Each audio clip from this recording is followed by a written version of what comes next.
అందరికీ నమస్కారం. రాజేపేట గ్రామస్తులందరికీ కూడా పేరు పేరున నేను నమస్కారాలు తెలియజేసుకుంటున్నా. అమ్మ, నాకు తెలుసు మీరందరూ కూడా బల్క్ డ్రగ్ విషయంలో కొంత ధర్నాలు చేయటం, అదేవిధంగా ఈరోజు మీరందరూ కూడా ధర్నాలు చేయడానికి ఈరోజు బయటికి రావడం కూడా జరిగింది. అయితే నేను మీ అందరితోని కూడా 2-3 మీటింగ్స్ కూడా పెట్టుకోవడం జరిగింది. అయితే మీ దగ్గరికి విలేజ్ లోకి రావడానికి నాకు ఎటువంటి అభ్యంతరము లేదు. దయచేసి మీరు అందరూ కూడా అర్థం చేసుకోవాల్సిన బాధ్యత కూడా ఉంది.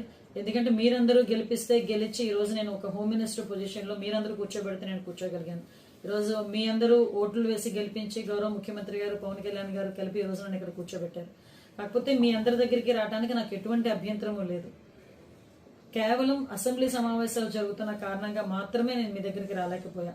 కంపల్సరీగా అసెంబ్లీ సమావేశాలు అయిపోయిన వెంటనే నేనే విలేజ్ లోకి వస్తాను, మీ అందరితోనే కూడా మాట్లాడతాను, మీ అందరూ సాధక బాధలు కూడా వింటాను.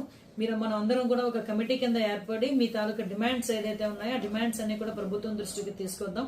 ప్రభుత్వం దృష్టికి తీసుకొచ్చి ప్రభుత్వం ఏదైతే చెప్తుందో దాన్ని విని దానికి అనుగుణంగా మనందరం కూడా ఫాలో అవుదామని మీ అందరికీ కూడా తెలియజేసుకుంటూ, ఏ రోజైనా మీ అందరి బాగు కోరి మీ అందరి అభివృద్ధి కోరే నేను ఉంటానని మనస్ఫూర్తిగా మీ అందరికీ తెలియజేసుకుంటూ, అసెంబ్లీ కాగానే మీ అందరి దగ్గరికి వచ్చి ఊర్లోకి వచ్చి మీ అందరితోని కూడా మాట్లాడతానని తెలియజేసుకుంటున్నాను.